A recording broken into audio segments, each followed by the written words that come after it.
Good morning. Good Happy morning. Mary. Oh. Oh, Yeah. How are you today, you guys? we're fine. Awesome. You're fine. You're awesome. hmm You know who our very first person was this morning? Who's the very first person today? Lori. Really? Yeah. Really? Totally from sunny South Africa.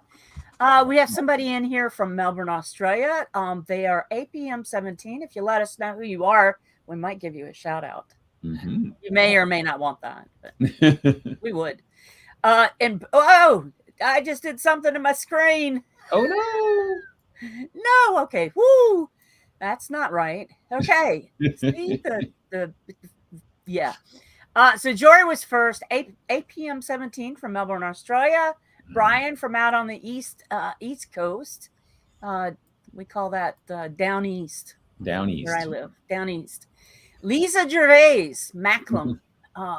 Gervais. Hello, everyone having blueberry muffins. That's great. Now, wait a second. Lisa, you are so close, you could drop them off. Are they Yes, that's right. in the oven? Bring her Come the on now. Lynette Jester's here, and she hasn't had coffee or nicotine yet. Hillary's here from beautiful, sunny, breezy Wales today. Oh. Hey, Hillary. Let's see. Christine Miller's here. Chile, Montana, 22 degrees with dense fog. It's like what, -4 or 5? Something like that. A good afternoon from sunny Ireland. Boy, it's sunny over in the Isles. Hey, John Tyner. And Lisa says the freezing point. Oh, so it's 0 out. But it's going to go up. It's going to be really warm today. It's going to be almost 50 Fahrenheit. So that's a nice thing. I don't want it to melt the snow, though. I want to have a white Christmas. We have lost our snow. There, whoever's listening. Crystal J. Hi from dark and dreary Vancouver. Welcome. We don't say that's down west, though, do we? No. It's that's just out west. Out west. It's out west. Susie Carter's here saying good morning. Let's see. Vicky Blanco. Hey, good morning Vicky. from the summer side of the world. Funny. The sun ain't up yet from Lynette. Lynette. Get some coffee, lady. Come on. Yeah. Victor is here. Happy time zone. Time zone, everyone, from rainy St. Louis. See, it's raining on this. Send that up our way so it'll be snow by the end of the week, please. Thank you. And send some to the non-Canadian down there. Yeah, that's right. Eric Vavra is here. Judy Stutz. Murray Maloney. Donna Gerber's here. Good morning. See, E. Spencer Carr. Chris Ferriello is here. We already said good morning to Brian, didn't we? Yeah. Yeah, Brian. Oh, yeah, we did. Down east. Willadine's here. Mark Lemon. Yoke is here. Denise Jarrett. Hey, Denise. Mary Sleppy. Hey, Mary. Oh, let's see. That's good. Oh, Patricia Jackson's here from Kentucky. She just slid into the server. Yeah, there we go. Good morning, everybody. Let's see. I need to share another screen with you. Let me listen to you, Craig. Yeah, it is that time. I got to pull something up real quick. For the peeps. All right, peeps. You got something for the peeps. Yeah. And I can close that, right? Yeah, there we go. I want to say some words that are very, very important. 'Twas the week before Christmas, and all through the tree, not a creature was stirring, not even we three. The stockings were hung by Eowyn the elf with care, in hopes that St. Chris Whitten soon would be there. The WikiTreeers were nestled all snug in their limbs, while visions of good sources danced with them. And Julie in her kerchief and Jamie in her cap had just settled their keyboards for a long winter's nap. It's almost there. It's almost time. What the question of the week is this week? Anybody? I'm gonna show this. So here we go. I'm gonna share my screen. There we go. Thank you, Greg. No problem. Beautiful. Yes, you see this? This question Look at of the that. Beautiful. Isn't that beautiful? Very beautiful. So that's today, 10 a.m. What genealogy gifts are on your wish list? That's what we want to know. That's what we want to know. So the question of the week is, what genealogy gifts are on your wish list? We've got about 29 answers. Now, knowing that this question is being asked the week before Christmas, and you're not answering this question, you might want to think about that. I'm just saying. Just saying. So we have some great answers. DNA is increasingly showing that my paternal line came from County Mayo, in particular, Hollymount Parish. I would appreciate help in unpicking the Hessians from there. That's like that's a crazy kind of a tree analogy too. You know, the Hessians from the tree. And Az, by the way, Az has the share for this week's question of the week. Will the question of the week be the same next week? Ooh. Will we carry over the same question for next week? It might be. I don't know. We don't often do that, but this is an important topic. Yeah, it is a very important topic. So Ray Sarlin is saying that genealogy is a spiritual gift. And of course, he's being facetious. Or am I? Look deeper, the more parallels appeared. If I were still in university, I might consider writing a paper on this, but thankfully I'm not. Having said that, my wish list would include sharing my love of genealogy and my research thus far with all of my relatives, especially the younger ones. I wish on them the gift of genealogy, which I can honestly say has been a huge gift to me. So Ray, instead of asking for something great, is trying to give away great stuff. Nice. Very nice. That's a nice guy. Georgia Lang says that she would love to know who John Green Mosley's parents are. He said he was born in 1821 in Virginia. So that's a good question. I wish I could tie more of my family to the bigger picture. And that's Rebecca Old. I'm assuming she really means to the bigger tree. Right. Yeah. Right. So she wants to connect her limbs, all that connecting that we do every once in a while. There's a connect-a-thon coming up. In a month. Next month? Next month, in a month. In a 1 month. So Rebecca, keep track of that. I've always, you could put Rebecca's stuff on your list to work on for the connect-a-thon. I've always wanted to try those DNA kits. Family members have done them, and they found some surprises. It would be fun to do my own if the prices ever go down, and that's from eChild. And Marilyn Assel and I both answered her in a comment. Watch for the sales from the company offering DNA tests. They have reduced prices. Those sales, a lot of them are already on. And I answered along with Marilyn's great answer. Think about what you want to find out by testing. For autosomal DNA, you can go back to about our 64 fourth great grandparents, and all of the companies have sales over the holidays. All of them do. So the prices are quite low. So check that out and figure out the best place. Ancestry has the biggest DNA database. So if you're looking for the biggest bang as far as matches go, you can test at Ancestry, and then you can upload to FTDNA. Or if you're interested in your mother's line specifically or your father's line specifically, you can do those tests over at Family Tree DNA, as well as their Family Finder test. And you can shuffle tests from other companies and do all that. So there you go. eChild's. Good luck. John Hodgson says that I'm asking for a subscription to newspaper.com. So many times I research and I bump up against the need to buy a subscription. Yeah, I have found newspapers.com very helpful.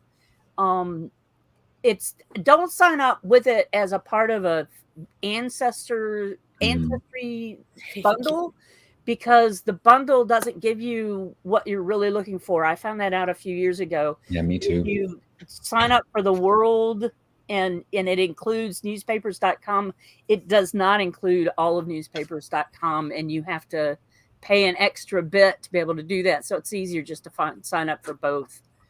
My genealogy, and it's funny because Ancestry owns newspapers.com, and that's weird. My genealogy wish would be rather selfish. And this was from Stuart Beavis. As I'm not in a position to return the compliment. We're not asking you to return the compliment. My wish would be to find the parents of my paternal ancestor, John Beavis, born about 1741, married Edith Beardmore in 1775, St. Catherine's Cree Church, Aldgate, London, died in 1809. So there's another one. That's a specific wish list. I have several. I have 2 paternal great aunts that I've been searching for info for years. And this is from Patty Underhill. They both were at one point in time in Portland, Maine. So she needs some help with that. Give us some names. Give us names. Give us WikiTree IDs there, ladies and gentlemen. Memberships. Anonymous Ford would like a membership to Ancestry, Family Tree Legacy, Family Tree Webinars, and Genealogy Bank. Genealogy Bank. Have you used Genealogy Bank? I have. I didn't think that was a. Am I wrong? I'm thinking of something else. I mean, lots of things have gone subscription now. Yeah, they have. We're getting red here. Angela Newcomb has bold red. My genealogy wish list has this one at the top: Kentucky and its kin, an in-depth guide to genealogical resources in Kentucky and beyond. How specific can you get? That's very specific. That's very specific. And then Evelyn Vigdal answers, random books are definitely on my wish list as well. That is not a random wish list. Not at all. And Evelyn, I hope you get all your random books. Yeah. I have like 5 books on the go right now. Ooh. I was thinking last night I need to hunker down over the holidays. Aside from doing genealogy on WikiTree, I need to settle down and read some of the books I've got on the go.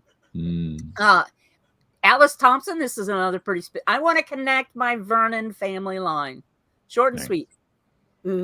Sharon Blunt says, I would like to find parents for my mother-in-law's ancestor, John Holmes.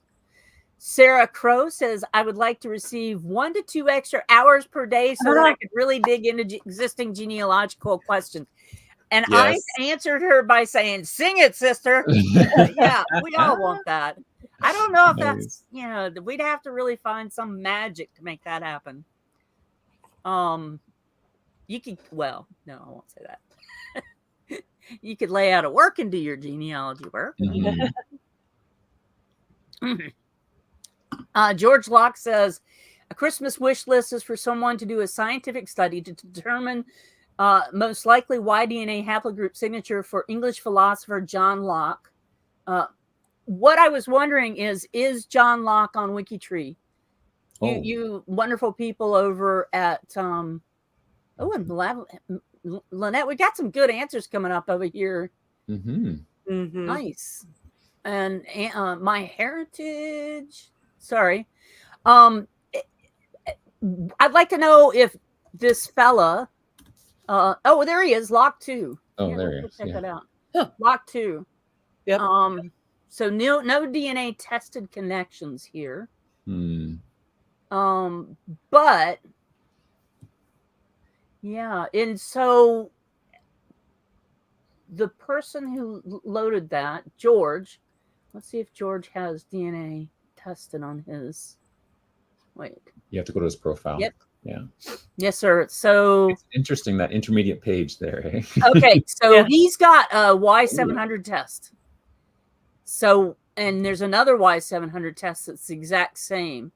So the question would be, is the ancestor he's asking about, he wants to see if he's connected to him. So what we would have to do would be to follow the Y tree up or back in time and see if we could figure out if this other fella has the same is in the same limbs of that tree. Last week we talked about a mitochondrial Right. lady. The more recent testers were from the same limb, so they were actually related, but not in a very genealogical time frame relation. Right. So they were descendant of that limb that we were talking about last week. So we need to look for that for this Locke fella. Anybody wants to do that? I was going to play with it and see if he is. Family Tree DNA does a lot of work with WikiTree's famous people. So when they just asked me to send them a list of mitochondrial DNA tested famous people last week. So they take that and they're adding that information from WikiTree to their Discover tools. So maybe we could find out how we could connect them and get that over to Family Tree DNA to post That'd be that very up. cool. Yeah. Yeah. John Corallo has a wish to find proof of the link between Richard Marchand and his grandparents. That sounds like a pretty cool one. He's got lots of good information there to help you out. What comes to mind first is connection to the big tree for the 70 unconnected profiles. Marilyn, that's a pretty fun request or a wish for WikiTree. Yeah. And I would like someone to solve at least one of the mysteries documented on the Cerruti family mystery pages. Oh, let's check that out real quick. The Bahamas Triangle. Remember, this is not Bermuda Triangle. Marion has the best story of her parents eloping in a boat from the Bahamas to Miami.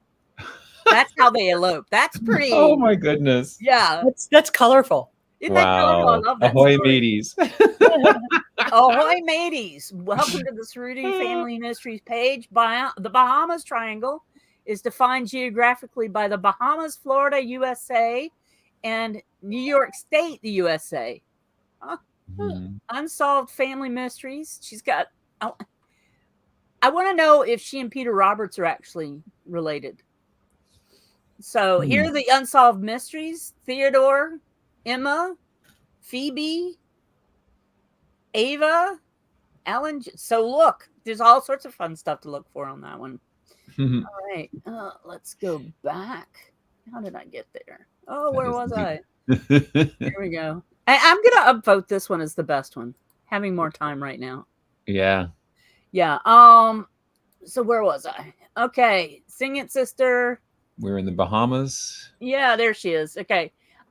Two big genealogical wishes at this time. More Macklem and variant spelling males take a Y and a test at Family Tree DNA. And this is from Lisa Gervais, just right up the street eating blueberry muffins. Being able to figure out more about my Irish ancestors from Wicklow and Wexford. Last names are Brownrigg, Twombly, Leggett, Price, Morris, Scott, and Smith. I didn't practice those. I was afraid that the only genealogical gifts I want are the parents of my 2 times great grandparents, burial locations. So that's from Gail Ivy. Upvote those feast great answers, by the way. The maiden name of my 3rd great grandmother Brown from Gail Bice. That could be hard. Yeah. Maiden names in general, and then with the last name Brown. Yeah, Brown is like the 2nd most common name in the world. My wish is to find proof or immigration of Samuel Welch. That's from Sherry Sievert. Carol Baldwin would like she sure would like to know who Elizabeth Dunstone Stevens' mother's line hails from. Like where are they from? Nice. Several English. Oh, this is a challenge. Several English team WikiTreeers have tried. But the hints don't add up. Things are getting crazy there. Carmel would like a photo of my biological father. She hasn't been able to find him. Robin Wilson, I would like to see the younger generation of everybody in my tree. That's a good one. Interesting. That's a fun one. A trip to Pender County, Burgaw, North Carolina. I would like to research a brickwall ancestor, Ida Tabitha Bordeaux Prigden. Where do you live? I drive down that way a lot. I could surely push you out of the car as we go by. I would love help finding out what happened to one of my ancestors, Jacob William Fries, born in New York in 1852. That's from Heather McNamara. Ancestry to finally add a proper chromosome browser extension. M. Dryden. Have you tried DNA Gedcom? I know that the downloads right now are kind of wonky from all of the sites because of some privacy issues that have happened, some hacks that have happened recently. But as soon as those uploads are more freely open, you could probably get yourself into DNA Gedcom and use some of their tools to see what you are missing at Ancestry. Let's see. I wish I could break through the brick wall. My second great grandfather, Carney William Brown. That's from Luther Brown. And the final one this morning from Donna Gerber.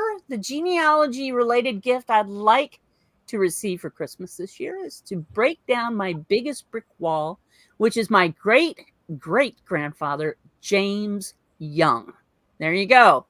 So we've got a list started. We got a list started. I need to pull up that other picture. I hope that everyone who had a genealogy mystery has posted to the Secret Santa. Wishes wanted.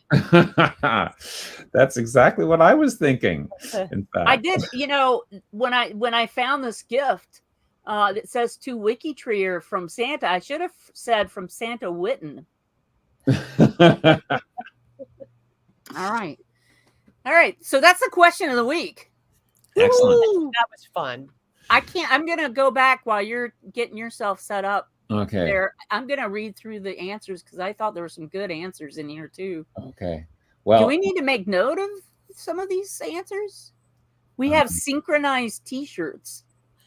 Oh, we do. Well, we do. I'm wearing green and not orange, but we all have the genealogy one. Though. Yeah, exactly. And it's like the sandwich, So Lynette Jester says she's working on her orphan great grandmother. Let's see. My heritage is airtight too. That's from all right. Veg Beauty. Woohoo. Yeah. So my ancestry. Let's see. Library of Congress newspapers has newspapers. That's for the other person. And is that free, or is that do you have to subscribe to that? No, I think that's a free one. Oh. It's actually not called. It's called something else. Yeah, I can't remember right now. But. Yeah, there's a name. Just American if somebody remembers what the name of the newspapers are at the Library of Congress, post that and we'll share that today. Tickets to Italy? I don't think so, Chris. Nice try, Chris. You need to talk to Marion about the boat her parents used. That's right. Let's see. Hopefully to find my grandfather's birth family. And then, hi there, greetings from Amsterdam. No. I sometimes go genealogy on the self during breaks at work. Is that bad? No. There you go. And Chronicling America. That's the name of the newspaper. Yeah. Oh, is it? Oh, okay. I've heard of that. I didn't realize it was the Library of Congress. Yeah. Yes. Interesting. Okay. Thank you. Those are great comments, and thanks for letting me grab those. I just wanted to make sure that if anybody in our chat wanted to be on the wish list, you can go over and answer the G2G post. You can also answer in the Facebook group too. That's right. Yeah. So that segues nicely into like a little elf report here, because the Secret Santa project is up and running. So we're still in the sign up phase right now. So we've got 91 elves already signed up, very keen elves, and some of them we're not posting yet, so don't give away the answers, but some of them can't help themselves and may be starting to do some research. They may be setting up their own free space page. It is a free space page. I kept typing FSP for free space page and mixing it up with F2F, like face-to-face for conference. And I have to double check myself every time. What am I saying? The right word. So doing some free space pages to, save their notes and their research and whatnot, because they're just so keen and excited about answering these. Eager elves. So and this is a good thing. It's a great thing. It's a great really thing. good thing. A good thing. But we do want to save the surprise till we get Christmas time. So if you are, is it still open for people who want to volunteer? Yes, you have up till next Friday night to sign up. So here's the link. Wait, to sign up to volunteer to help people. Both. Yeah. Okay. Both those things. Both those things. And Friday night is Christmas Eve. Yes. Because next Saturday we will still be here because we'll still be here. And in fact, the Saturday morning is when it begins. And after our live cast next Saturday, we have an opening Zoom meeting at noon for all of the elves to meet with myself and Christine and Kathy, the lead. So that means we have to make sure that we shut you down. But before at some noon. point, Greg. Yes, exactly. And I really vote that they keep the question of the week the same for next week. Fine with me. Yeah. Fine with me too. Yeah. So you can sign up to be an elf. Join our 91 excited elves there, and we have elves who have experience in England. There's a lot of people from England really keen to help people out. So especially, you know, if you're from North America or Australia, if your ancestors have emigrated from England and you're having trouble tracking back those and the original where their origin from, we've got lots of people who are keen on helping out with that. We also have elves who are experts in Norway, Sweden, and the Netherlands, people of and Italy as well. So if you have people from there that you're having trouble research, we've got at least 2 elves said they're experts in Norwegian records, and I think that's amazing. So if any of you guys that are watching now or watching later, not only should you upvote and give us some thumbs up, but follow that link and volunteer to be an elf. Yes. Sign up on the G2G. And if you're not a WikiTreeer, jump in anyway. You can you could be a join WikiTree just to help out with the Secret Santa if you've got special knowledge going on. And Mary Sleppy, my good friend Mary Sleppy, that she's such a joy to see. Yes. She is volunteering. So she is. She's one of our 91. So it's really easy. 100 elves. Yeah. Well, we had 105 last year. Okay. I think we'll probably go over that this year. Yeah. So I've been personally greeting all of the elves, and if anyone who's signed up to be an elf in the last hour and a half, I was preparing for this, so I'm sorry. I'll greet you afterwards. But they've tagged this. They've pinned it to the top of G2G. So when you just go to the G2G, there's the link right there to Elves Wanted. And the corollary is if you want to make a wish, we have a G2G post for the wishes that are being accepted. And we have how many? 45 wishes on this page or on this post. And you know, we need some more too, because we've got 91 elves, so it'd be nice to have 90 wishes. Now, some of these wishes are very challenging, so we're probably going to be putting a couple elves on some of these, well, for sure, to try and break through. And we can't promise we'll solve all of them, but anyways. Oh, and you're hiding. You're switching gears again. What? Greg? Yes. Figure out a good segue, man. You got to get it over to you know, our professional conductor over there. Yes. Okay. What's your segue? We're going back to the profiles of the week. Anyways, the profiles of the week are about Napoleon.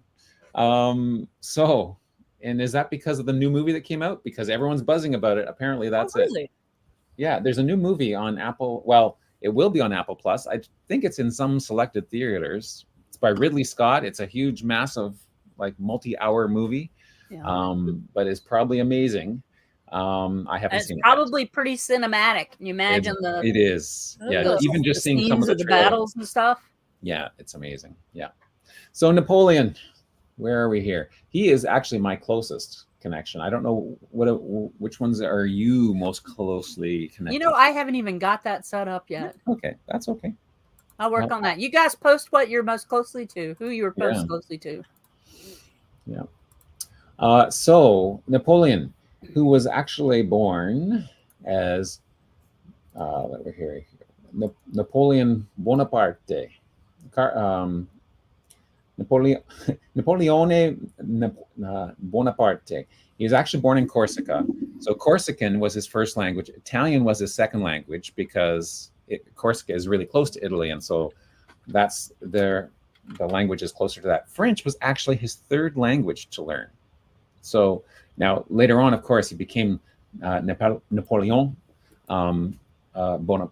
Bonaparte, but originally it would have been pronounced Bonaparte. And if you look through his ancestors, they're all Italian last names. Bonaparte, Giuseppe Maria Bonaparte, Maria Saveria Paravicini, Giovanni, Geronimo Ramolino. Oh my gosh. Just all of talk those. Italian to me, baby. You have my undivided attention. So, of course, Napoleon, very famous, of course, Emperor of France, declared himself Emperor of France.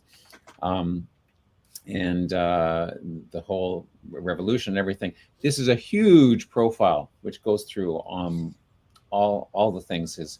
But let me just pick out a few things that are interesting, of course. So here he was, born to Carlo Maria Bonaparte and Maria Letizia Ramolino. And they're a modest family. You really are closest to Napoleon Bonaparte. What's that? You really are closest. I know. I told you. So is Betsy. Yeah, me too. 20 degrees. Oh, excellent. You can see I'm finally getting around to doing what I'm supposed to be doing. Who is Arthur Wesley? Wellesley? Well, oh, he is. Yeah, he's coming up. He's my closest. He's Isn't my that Wellington? sixth cousin. I think that's Wellington. Oh, he's got lots of postnomials too. Yeah, yeah. I think that's Wellington. But Duke of Wellington, Iron Duke. Mm-hmm. Okay, go ahead. Sorry. Anyways, he did well in school, of course. This is where we learned about his languages. His father died, and he left Corsica because of revolutionaries. How ironic that he had to leave his home place because of a revolution, and then later became a revolutionary himself.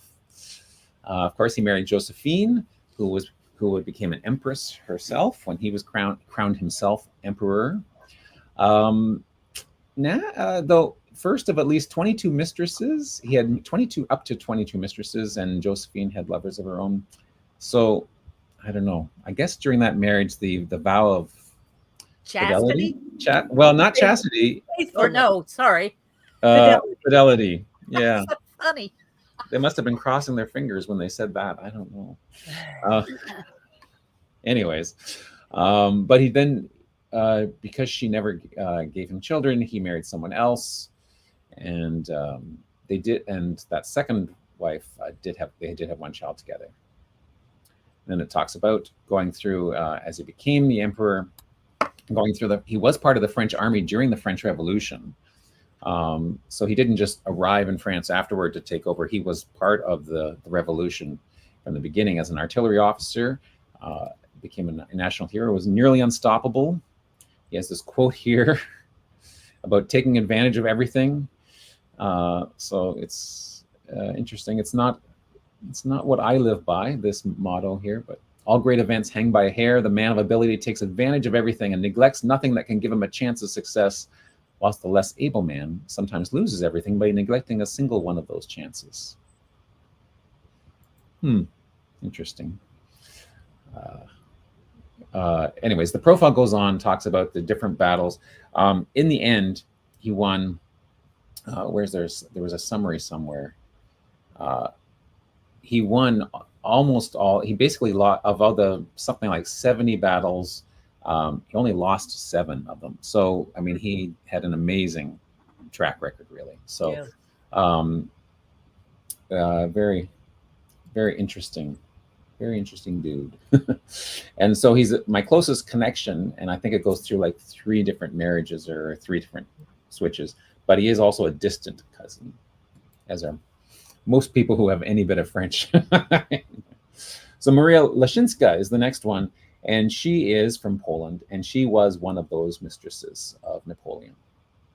Her father was Count Mathieu Lesinski, and Eva Zaborowska was her mother. She married Athanasius Waleski, who they divorced, and then she married someone else, Philippe Antoine Dornano, and had one son. And then she was a mistress with with Napoleon and had one son, and that's her connection. Then we have Désirée Bernardine Eugénie, from Queen of Sweden and Norway. I'll skip the Swedish biography and go down to the English portion here. She was the daughter of François Cléry, a merchant, and Françoise Rose Somy. Her sister married Joseph Bonaparte, who would later become Queen of Naples. So Joseph Bonaparte was Napoleon's brother. So when Napoleon was emperor, one of the things he did is he made his brother the King of Spain. So this profile, Bernardine, her sister married his brother. So they have in-laws in common, which is kind of interesting. That means they have 3/4 children. 3/4 children?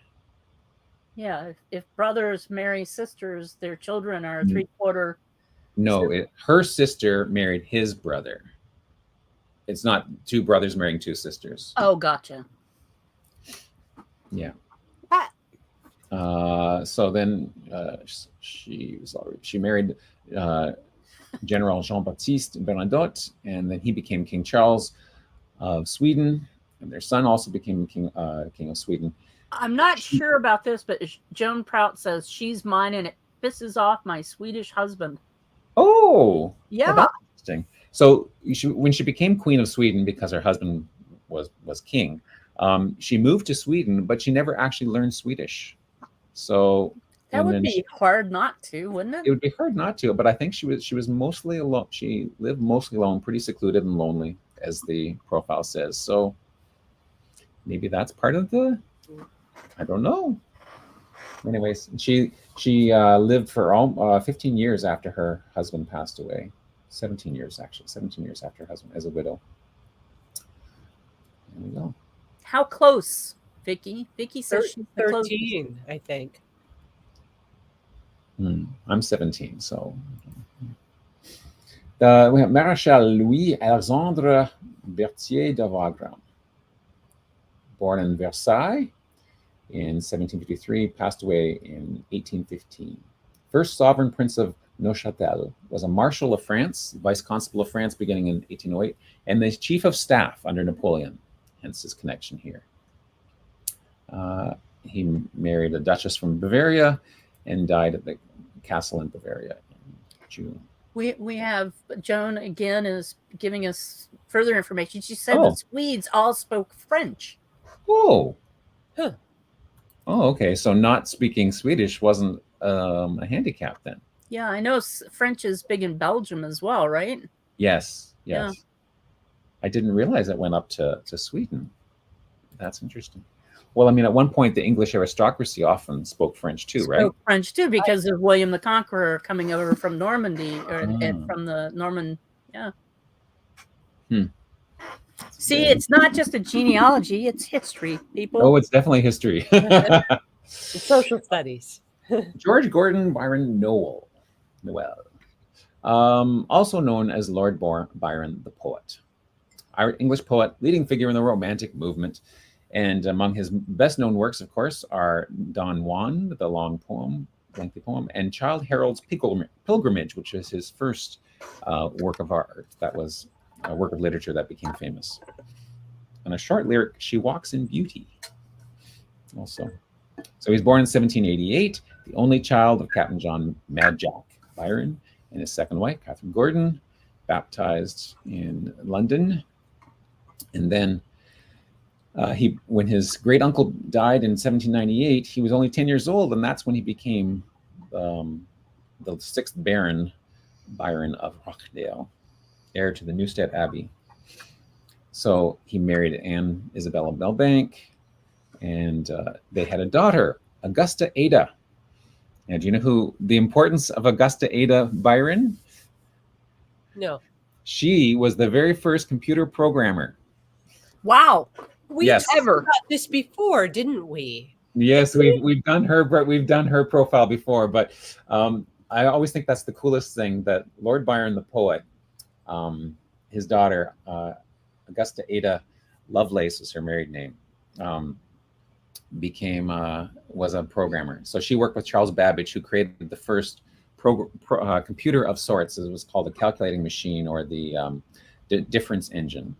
And she wrote and transcribed some of the programs and wrote some programs that made that work, sort of thing. So it was the very first computer type machine. So nice. So the first computer program in the world was a woman.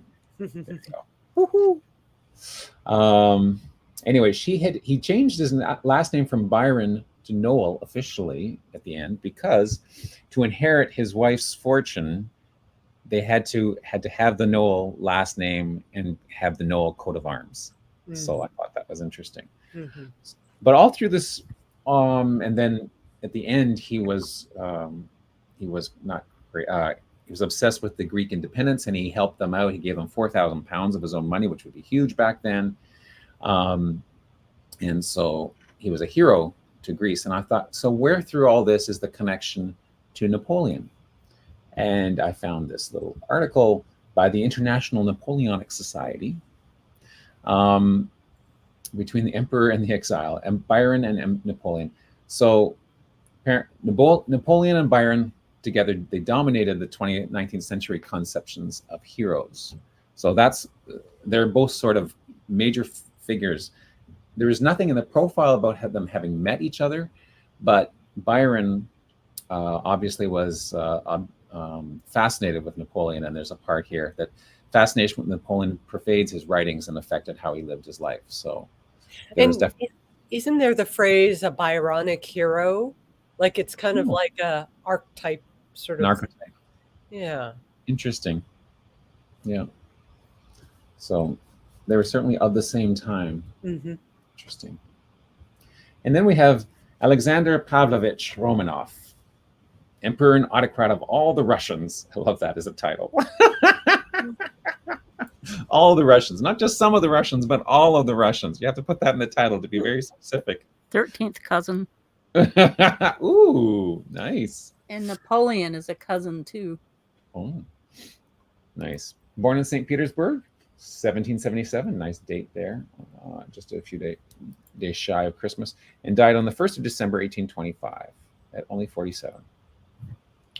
So he reigned as Emperor of Russia from 1801 to 1825. So all throughout the Napoleonic Wars, hence the connection here. And in fact, he did fight against. He fought against Napoleon. So he joined Britain in the War of the Third Coalition against Napoleon. But after the defeat, he switched sides and became an ally. But if you can't beat him, join him. Maybe that's where that phrase came from. But then apparently they didn't get along, and the alliance collapsed. And then his greatest triumph came as Napoleon's invasion of Russia proved a total failure for the disaster for the French. So he was part of the winning coalition against Napoleon. So he was against him, he was for him, then he was against him again. The Holy Alliance. Yes. He formed the Holy Alliance to suppress the revolutionary movements. Yes. Sounds like they were frenemies. Yeah, frenemies. That's a good one, Betsy. So that was his. And the biography goes on some more if you want more details. Read on. Then we have poor Maria Antonia Josepha Johanna Habsburg, Lothringen d'Autriche. Marie, also known as Marie Antoinette, King of France. Of course, she was born in Austria, so hence that first name. 11th cousin. Ooh, wow. Wow. Look at you. Yeah, so she's born in Austria, eventually married. She met Wolfgang Amadeus Mozart. That's very cool, I think. I would like to meet Mozart. What's that? Yeah. I would like to have met Mozart. Would you? Yeah, that'd be amazing. But she wasn't much of an academic. She couldn't, even at 10, she couldn't correctly write German, French, or Italian. Now, I'm not sure how many people can actually correctly write German, French, and Italian at the age of 10. Yeah. I don't know if that's a fair a fair test. The age of 10. At the age of 10. I mean, I guess the standards are pretty high if you're in the royal court, and all these languages are flying by. So, but she was a good musician, hence, so that maybe that's probably brought her into having met Mozart. Played the harp and the harpsichord and the flute. Flute. She was a flautist. Betsy. Yes. And she studied under Christoph Willibald Gluck. Yes. Dance of the Blessed Spirits. Yes. Yeah. Yeah, that's great. Anyways, she became, of course, she married the Dauphin, so that made her the Dauphine until they were king and queen. And we know that she had a difficult end, a rather quick end, due to the French. And the place that she passed away, Place de la Révolution. There we go. And we knew that Napoleon was part of that revolution, so there's the connection there. Thomas Alexandre David de la Pailletterie, who was born in Jérémy, Saint-Domingue. No relative. No relative at all, eh? No, neither. But 27 degrees away. So this is the father of Alexandre Dumas, who was the one who wrote the Three Musketeers and the Count of Monte Cristo. And this person, Thomas Alexandre Dumas Davy, was the first person of color who was in the French military. Then the first one to become a brigadier general or a general-in-chief in the French army. So that's interesting. He was born into slavery because his father was a French nobleman, but his mother was a slave. But his father took him away to be raised and educated in France, where slavery was illegal. So that's interesting. His father, the novelist, became a soldier, and he fell out of favor with the Neapolitan government, Napoleon's government, and was held in captivity. And sadly, he died of stomach cancer after his release from prison, 1806. But it's possible that the Count of Monte Cristo, which written by his son, was part of that was informed by his father's time in prison. Moving on, we have Horatio Nelson, 16th cousin, first Viscount Nelson of the Nile and Burnham Thorpe, Duke of Bronte, second son of that name, born to the Reverend Edmund Nelson and his wife Catherine, born in 1758. He was named for his mother's uncle, Horace Walpole. So even though his name was Horatio, he actually preferred the name Horace.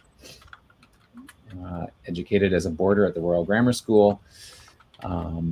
His mother died the day after Christmas. He was actually taken on his first ship by his uncle, and he was frail, and they weren't quite sure whether he would survive. The captain said, "The first time we go into action, a cannonball might just take off his head, provide for him at once." That's not a very nice thing to say about a young kid you're taking on board with. Yeah, no, not at all. Not at all. But obviously, he toughed it out, and he gained lots of experience on board. In fact, his first command was the HMS Badger, kind of a funny name for a ship, I think. Maybe not. But that's when he had his first command, and he was 20 years old at the time. So he obviously learned pretty quickly. He made acquaintance of the Admiral Lord Hood, and also Prince William. This is my closest connection. Is he? It's like an 8th cousin. Wow, neat. Very cool. I'm going to double check that. Yeah. 8th cousin. 8th cousin. So, anyways, he became Admiral of the fleet. It was interesting. He was Rear Admiral of the Blue in 1797, and then he became a Rear Admiral of the Red. I'm not sure what this distinction is, or why they divided their navy up into red and blue. But anyways, Vice Admiral of the Blue there. Anyways, the profile gives lots of details about his military career, and of course, he was fought again in the Napoleonic Wars, and the victory is there. So I will just leave that there. Then we have Juana Maria Ignacia Teresa Cabrus, Italian, born in Madrid, in Carabanchel Alto, in 1773. She was known as Teresa Tallien, who was a Spanish-born noblewoman, salon holder, and social figure in the French Revolution. She used her influence to help as many early targets of the Reign of Terror as she could, earning the nickname Notre Dame de Bon Secours. What is that in English? So it's Our Lady of Good Help. It's interesting. Yeah. Yeah. Or sometimes I think you could also translate it as Our Lady of Mercy. Mm-hmm. Probably is a better translation. I like that Veg Beauty has given us 20 degrees from Horatio via the Campbells, Ooh, Cherry Valley, New York. That's pretty nice. cool that you actually know how and can post them. That's very That cool. is neat. Yeah. So, and she was also credited with triggering the fall of Robespierre and ending the Reign of Terror. So that's pretty impressive.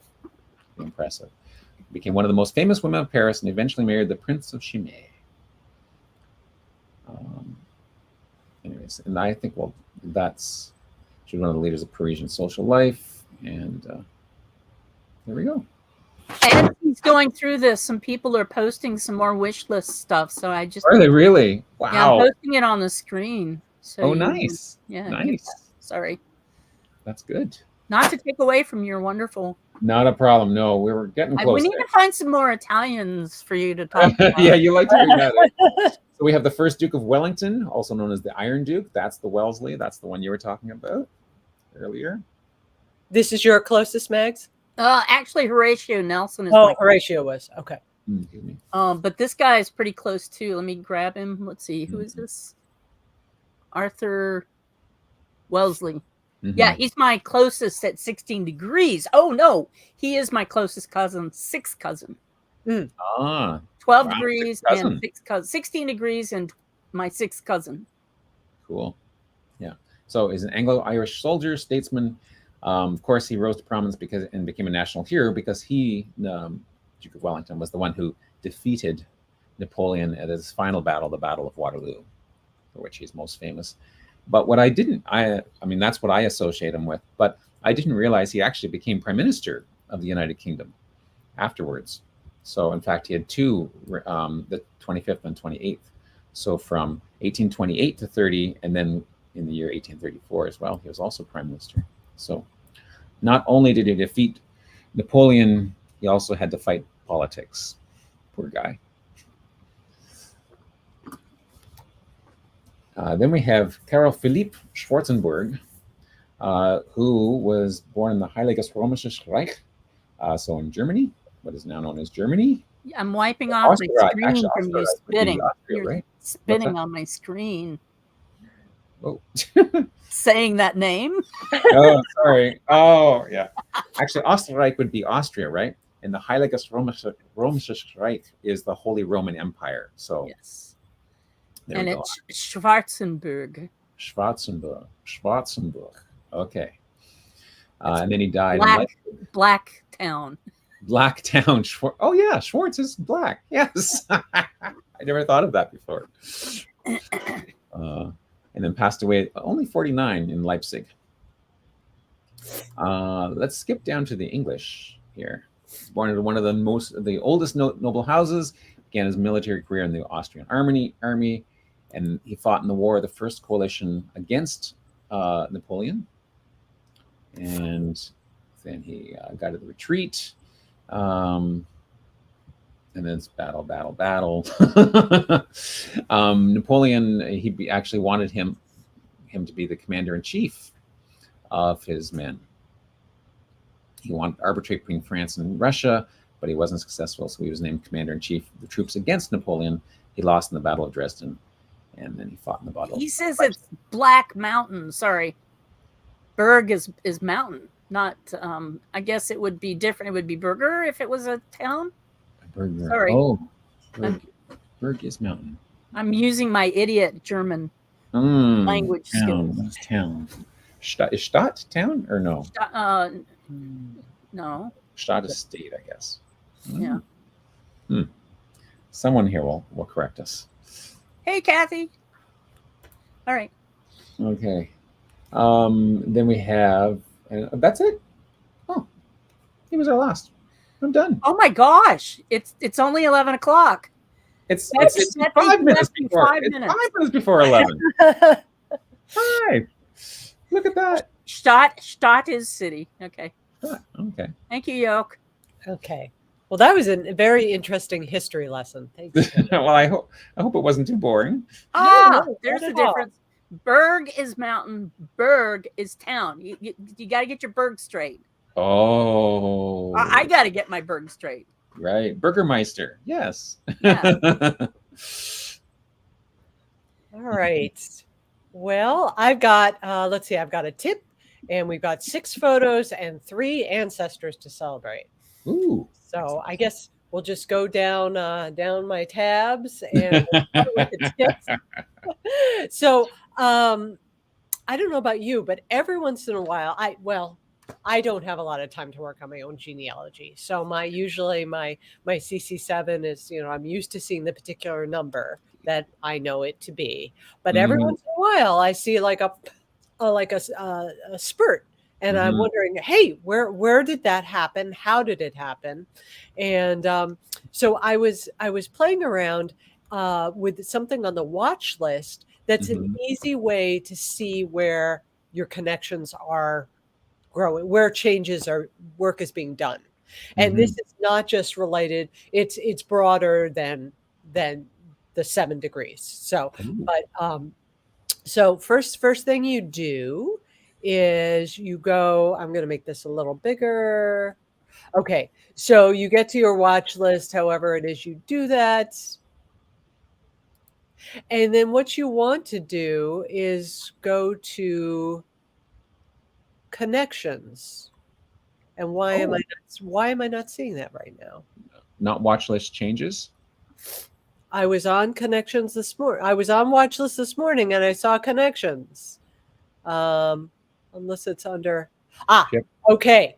So you have to go to activity. I have to say that it's so much fun watching Betsy teaching us and while learning at the same time.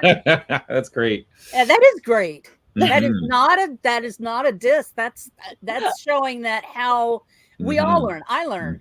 We all learn every day. Thank you. Well, I mean, that's one of the reasons why I love being a teacher is that I love learning. Yeah. And I find that, inevitably people ask questions that propel me to learn something new. Yeah. And I love that. So I love that. Okay. So your family activity feed, which you can get to a variety of ways. You go to connections.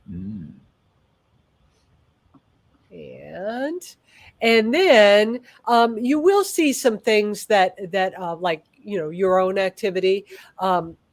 You could hide your own contributions if you like. That makes it a little more streamlined. And then you can see things that I'm recognizing some of these surnames, but it's certainly not like, look, M. Ross did some work on John Georgetown McClellan. So if I go to him, I see, he's an 8-degree connection for me. And it was just, I found it very interesting to just sort of prowl through what Canadian. He's a what? He was a Canadian too. Oh, a Canadian. And then let's see, who else? This is on my English side. I think that's a little closer, 7 degrees. And, in some cases I was mapping the connection. Other times I was just interested to read the bio. So I think I'm going to make this maybe a once a week habit to start looking at what's been done on my personal connections. So, oftentimes you do tell us that you're going to be doing something now that you've discovered it. Yeah. Have you been keeping up with those? Have you actually done this once a week? Well, This resolution I'm making today. So you should ask me next week if I've done it. Maybe we should have a GDG post about New Year's resolutions. Ooh, Yes, there you go. I betcha. Yes. We're all pointing at you, Betsy. And I know what you mean, Max, because I can remember some of the things that I've said, and I'm going to do that. Yeah. And the answer is some of them I have done, and some of them I have not. Well, I'm still impressed that you've been able to do them. Yeah. Oh, if only there were 26 hours in the day. Well, that's a wish list. Exactly. If somebody gets that wish, we'll learn how to do that. Yeah. Yeah. I think the key is to just sort of to pair it with set a day of the week. And like on Sunday nights, I'm always doing the G2G post for this Saturday roundup. So if I pair it with a habit, like I do the G2G post and then I check my connection activity. Nice. All right. So we don't ever keep to a time clock. Sorry. No. Let's see. Photos. We have 6 very lovely photos. And hang on one second.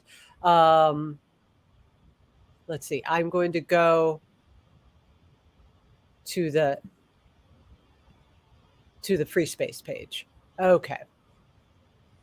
So this photo, this is a really fun one. This was posted by Karen Carter, and her father took the picture of his friend Peter when they took a trip to Banff. I don't think that we're on the right picture. No? We see Anne Carrasco. Okay. Which I guess I could have started there and gone backwards. But all right. Can you now? This is a little too big. It looks like a man holding a big root or vine or something. Yeah. So this was a photo snapped by Karen Carter's father of his friend Peter, and they were taking a trip to a national park in Canada and found this quite unusual tree, and they were goofing around. Like, see how strong I am. Yeah. Wow. So Greg, let me ask you your Canadiana history. Yeah. Could this be an Aboriginal marker? Oh. Path? Because what they did was the Indigenous would take trees when they were young and they would bind them so that they came out in certain things, and it would be a way to show a pathway. It would be a path marker. Interesting. So I'm wondering if that's what we're looking at, is one of those. And I can also make the funny remark that, wow, he's really into his roots. It's a double entendre. It's a double entendre. I love it. Excellent. So thanks, Karen. And then now this one, Alexis Nelson posted this. And so this is the sister of her grandmother. Alexis has great pictures, always. I know, she really, really does. And I was so charmed by the story. So this is Nora. Photo is 1928. Her great aunt Nora Long, when she was a dancer in the Marcus vaudeville shows, and she had written at the bottom of the photo, "To my little sister Grace, with love, Nora." And I went to the and Alexis found the photo in the upstairs of her great grandparents' dilapidated homestead home in western Oklahoma. So did she take all the stuff she found home with her? I hope. I hope, as any good genealogies. Oh, there we can see the to my little sister. Yeah, and so I actually went to Nora's profile. It's beautiful. Here it is. Can you see it? Yeah. Oh, fun. And you can see that so there were 6 girls, and Nora and Grace was the littlest one, and they were 6 years apart. Scroll down a bit. 10 years apart. And we have this lovely photo Okay, there you go. of the 6 sisters. Nice. Yeah. And so Alexis's ancestor was Nellie. Nice. Yeah. Alexis, you always come through. I did not know that you crawled through dilapidated buildings. I'm so much more impressed now.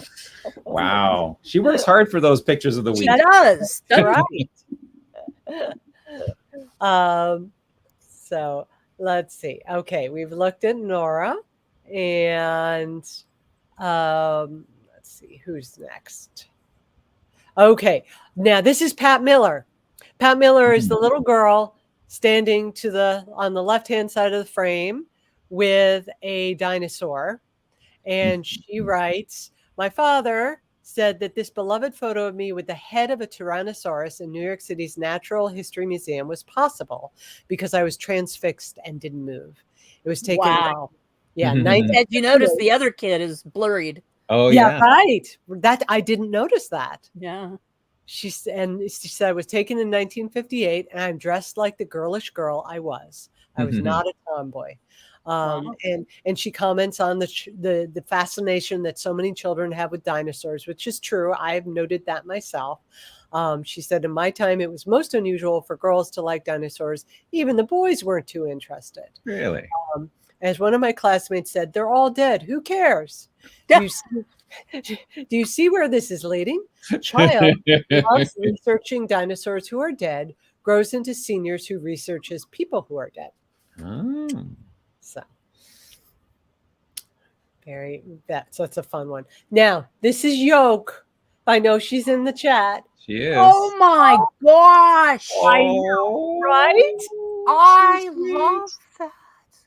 She wrote, I usually don't like having my photo taken, but this photo was from when I was about 2.5. I still have the teddy bear in the picture. Where's the teddy bear? Oh, you are adorable. I know. Although I recently noticed it was shedding sawdust, so maybe some repair is in order. Wow. I had a rabbit as a kid. I still have it. Mm. And it is so matted, I guess. Yeah. Having been hugged for so long. Yep. Yeah. Yeah. I don't have I had an owl. Spooky. You still have it? I do. Yeah. I do. And Greg, you don't have yours. I don't have my little lammy. You had a lammy? A lammy. Yeah, little lamb. So Greg's wish list is for his little lammy back. That's great, Yoke. That is for sharing that. Very sweet. Now, and this is from Eric Varva. Vavra, who I know is with us. Yep. And said that this is a photo of his grandfather's aunts, uncles, and cousins.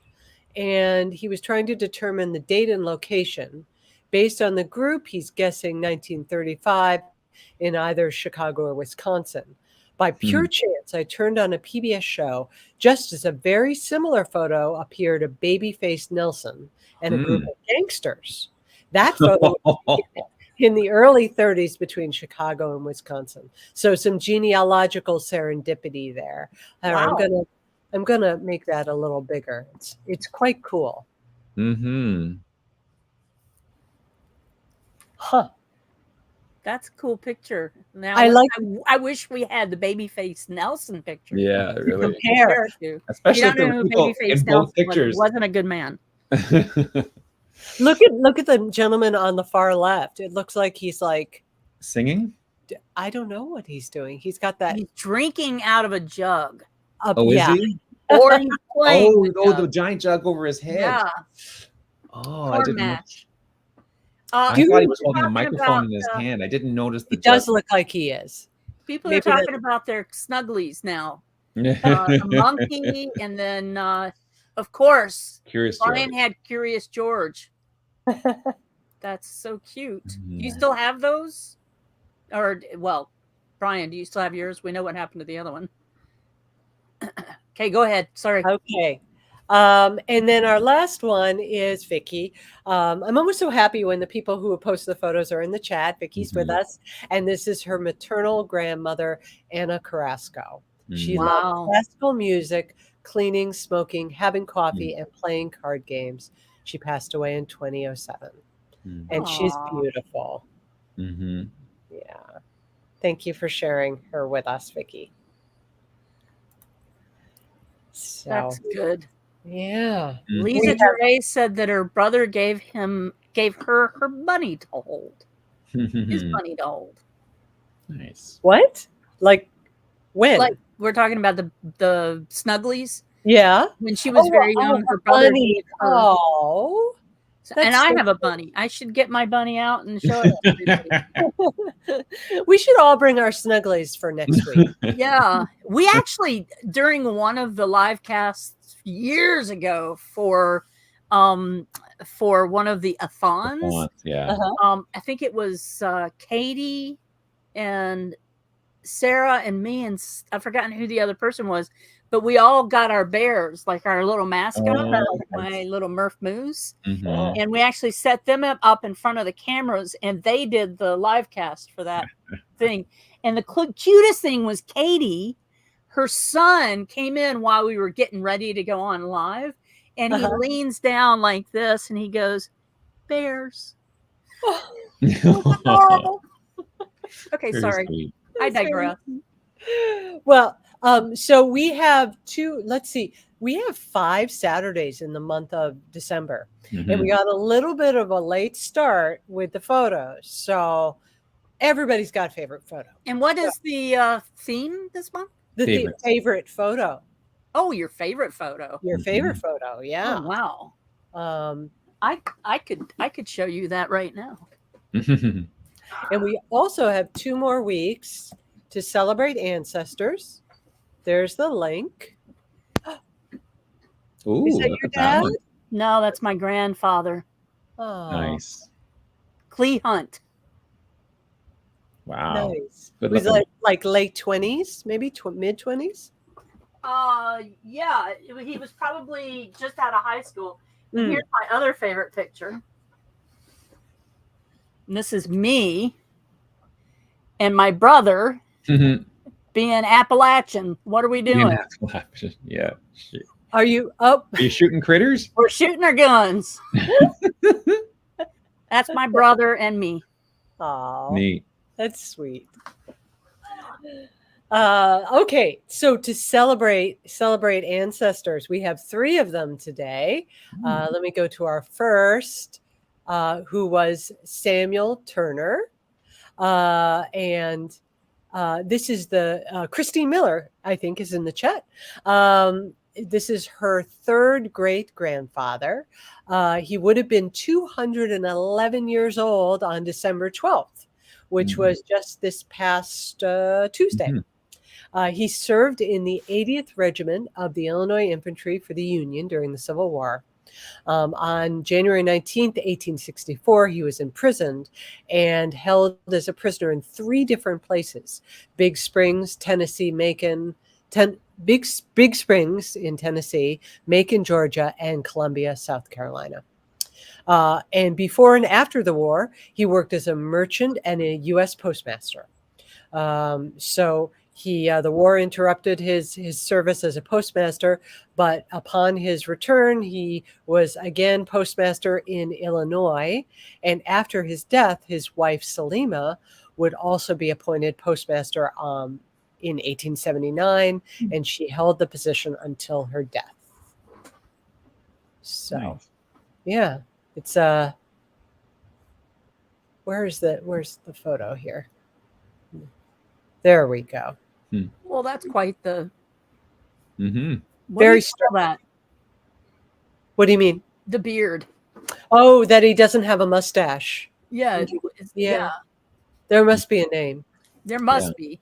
That is. I've never seen that kind of a beard before. Well, the way it comes out, almost like 2 tusks. Yeah, it's like a mustache on his chin.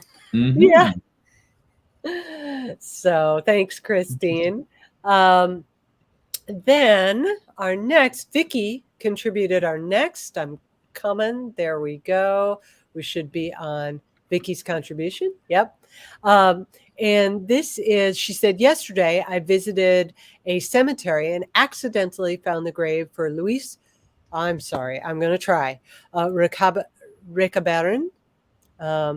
and he died in December 1924.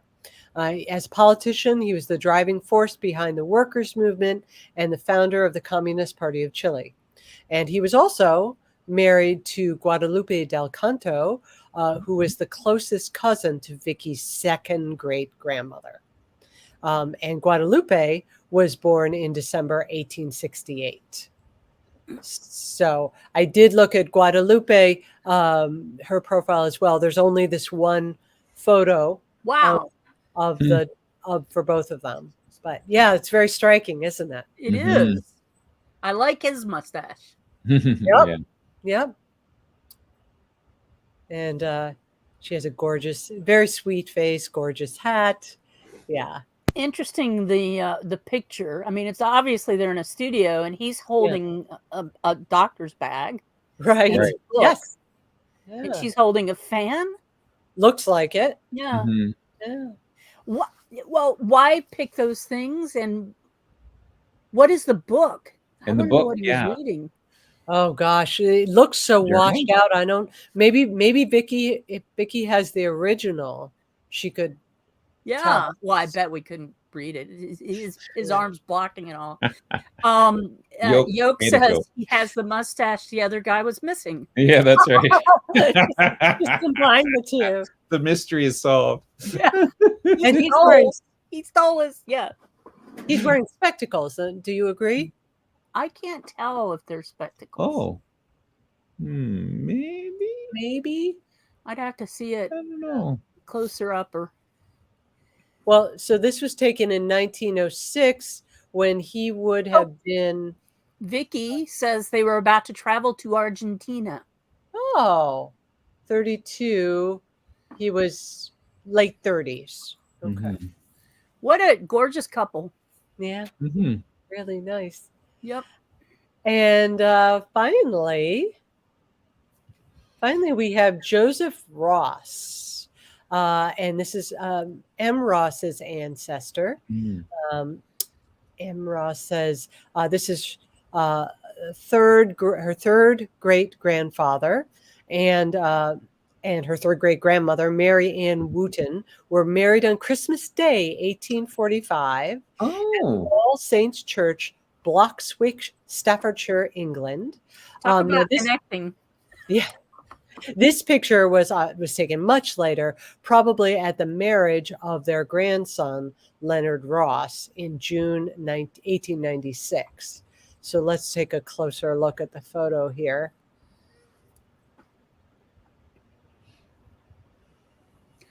Aren't they adorable? They are. I really love her scarf. Very pretty. And she's got some sort of necklace or brooch. Like a brooch. Yep. Now, she did have one other photo on the profile, which I thought was fun to look at, which is this one, 4 generations. So we've got. I like the way that's unveiling. I know, right? Yeah. So we've got. We may have seen this one before. I remember talking about, are there ghosts in the window? That sort of. Oh, and the little one who was getting away. Yeah, who's that? Yeah. Yeah. Yep. He's got the same kind of shirt Laser. as the other boy. Yep. Look at all those buttons. Okay, is there a ghost in the window? You've got to scroll up a hair. I don't see one. But we always look for those. We always look. We People just in had the windows. discussion. Didn't say we found one. I have one that's really eerie looking. But fortunately, the person in the window looks like all the rest of the people that are outside in the picture. Well, that's cool. So yes, 2 more weeks to celebrate your December ancestors, please. Keep them coming. We love them. You have a note, Betsy? Yes. From Vicky. Look at his profile, Betsy. He had a stamp made in Russia. That was from. Wow, let me go back. Guadalupe's husband? Yeah, Luis. So it's Iran. Oh, it's if anyone wants to look along with me, here's the share your screen. Yeah, and I can share my screen and share screen. As it, I don't know if it's Aowen or As in the background who's helping us out today. It's usually As, but it could be Aowen. But thank you so much for popping up these great links as we're talking. Yep. Well, okay. And as okay, can we see the profile? No, not yet. Really? I tried the other way. Present Entire screen. All right, I'm just going to do a tab. Guadalupe, share. There we go. Okay, I'm at the bottom of Guadalupe's. Now I'll go to. Okay. Yes. Yes. So he has a stamp made in Russia. Stamp made in Russia. Is it under images? Well, we have two. Oh, yeah. There's a second image that we did not look at. Wow. Yeah. Oh, so I'm so glad you said something, Vicky. Wow. Yeah, because he was the founder of the Communist Party in Chile. Let's look at that. Can we make that any bigger? There we go. Wow. All right. Do you have a copy of the stamp, Vicky? Yeah, really. That would be something to hang on the wall. Very cool. Yeah. Yeah. How many people have stamps of their ancestors? You know what? I don't have stamps of my ancestors, but Georgia O'Keeffe had, when they did her run of stamps, I went, and I'm a huge Georgia O'Keeffe fan, and I went and I bought the stamp, the pre-packaged stamp page for those. And it has a picture of Georgia O'Keeffe and a quote from Georgia O'Keeffe, and then a whole bunch of stamps. And I have it framed in my bedroom. I love that. So yeah. Nice. And when I was a kid, I collected stamps. I just outed myself, didn't I? Very neat. You have something else to tell us, Gregory? Because of Betsy's hint about going on your watch list and seeing connections, I was doing that at one point, and then someone had made a comment about me, and I thought, I didn't see a comment. And when I clicked on it, this popped up. I didn't realize. Yay, Greg. I didn't actually mean for you to share it on the whole live cast and everything, because I was just going to mention afterwards to thank Betsy for sharing that tip, because I wouldn't have found this otherwise. I don't know why, but anyways, apparently I had 100,000 this week. Yay! Congratulations, and congratulations to WikiTree that you have been so prolific in your G2G that you've helped so many people. There you go. Thank you, Greg. You're welcome. Yeah. Well, thank you. Well, you're welcome. Oh, no. You're welcome. So we have some stuff coming up. The January 2024 Connect-a-thon's coming up, so you can get yourself over to G2G and sign up for that. There is some site maintenance going on this week. Shouldn't affect anybody specifically. If you do see something funny, go to this post and post. You see something funny. It's mostly back-end stuff that they're working on right now, so it shouldn't be obvious that something is going on in the background. But if you do see something funny, post it to that post. Elves Wanted, go and sign up to be an elf. And of course, we have the Rhode Island Genealogical Society is our 18th challenge of 2023. Is it so? We've got one more to go after this, or is that it? This is the final. That would be the final one for this. That's the final one. So yeah, yay for the Rhode Island Genealogical Society. And what's happening around WikiTree in December 2023? What's today? The 16th. So there we are. The Saturday Roundup's going on right now. We have a Data Doctors Challenge. We've got the weekend chat coming up on Christmas Eve. Then again, you'll see us on Christmas. Wait. No. Next Saturday is Christmas Eve. Oh. Yes. Okay. And we'll be here. And we'll be here. Eve. I don't know why I thought Saturday was Christmas Eve.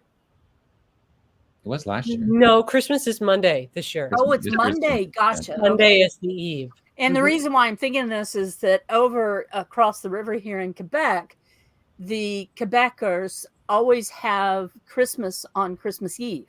That's the big get together. And my son's girlfriend is a Quebecer, so Mhm. he was talking to me last night of having to make travel plans to go over to her place. So Mhm.